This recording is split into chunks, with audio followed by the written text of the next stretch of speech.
La prégorexie, qu'est ce que c'est et quels sont ses risques? La prégorexie augmente le risque de souffrir d'avortement, de rupture prématurée de membrane et de complications maternelles. Découvrez en quoi consiste ce trouble du comportement alimentaire qui se manifeste au cours de la grossesse. La prégorexie est un trouble du comportement alimentaire qui apparaît au cours de la grossesse. Ce terme vient de pregnancy, qui signifie grossesse en anglais, et d'anorexie. Même si son incidence est de plus en plus fréquente, il y a encore très peu d'études sur cette maladie. Par exemple, en Espagne, selon les données de l'Institut national de statistique, environ 294 femmes en âge fertile sur 1000 ont un indice de masse corporelle inférieur à l'indice adéquat. Ceci semble être un indicateur du risque de souffrir de prégorexie au cours de la grossesse, à cause de la préoccupation constante pour le poids et l'image corporelle. En quoi consiste la prégorexie? La prégorexie, comme nous l'avons signalé, est incluse dans les troubles du comportement alimentaire. Elle apparaît au cours de la grossesse et se base sur la crainte de prendre du poids lors de cette étape. Ces femmes veulent maintenir ou faire diminuer leur poids au moment de leur grossesse et mettent donc en place une série de pratiques pour y arriver. Ainsi, il est fréquent de les voir réaliser de l'exercice physique extrême, réduire leur ingestion d'aliments ou même de se faire vomir. Elles comptent généralement les calories qu'elles consomment de manière obsessive et ont aussi l'habitude de sauter des repas. Le plus commun est que ces comportements commencent à se manifester de façon plus évidente à partir du second trimestre. Cela est dû en partie au fait que, lors du premier trimestre, beaucoup de femmes perdent du poids à cause des nausées et des vomissements, ce qui porte à confusion. Au cours de la grossesse, on s'attend à ce que la mère prenne du poids. En fait, on calcule même que l'idéal est de prendre jusqu'à 12 kg. Cela dépend de la masse corporelle de la femme avant la grossesse. Le problème est que cela est plus compliqué à cause des comportements mis en place avec la prégorexie et met en jeu la santé du bébé. Quelle est son origine?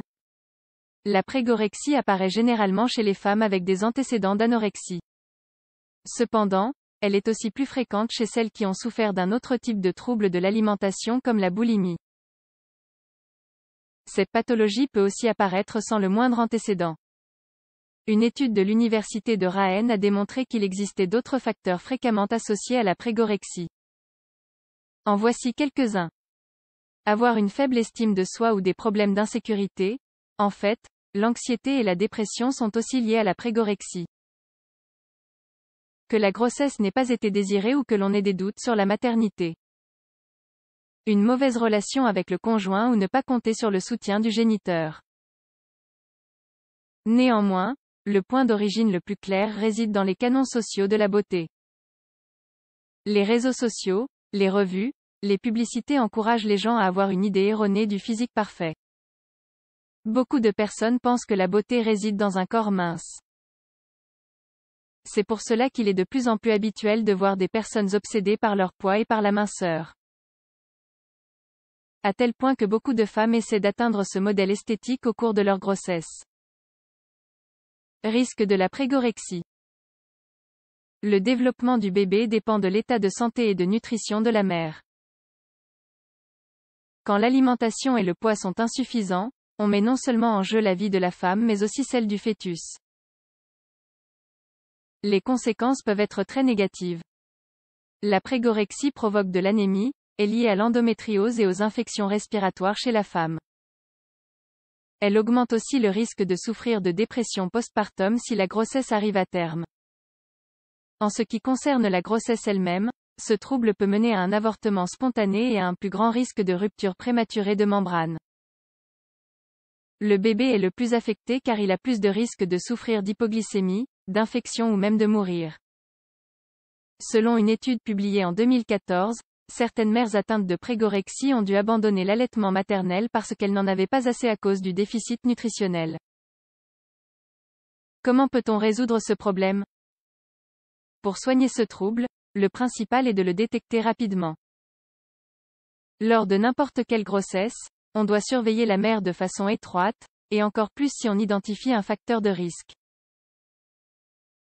L'un des points clés est de procéder à un suivi du poids au cours de la grossesse. Par ailleurs, on doit bien indiquer à la femme qu'il est normal de le voir augmenter lors de cette étape. Il faut l'aider à calculer la valeur la plus adéquate et éviter que cette peur de grossir ne s'instaure. Si l'on détecte des symptômes de prégorexie, il faut commencer une thérapie psychologique individualisée. Le gynécologue devra aussi s'assurer que le bébé ne court aucun risque. Il n'y a cependant aucun type de médicament indiqué. Dans certains cas extrêmes, on administre des suppléments alimentaires.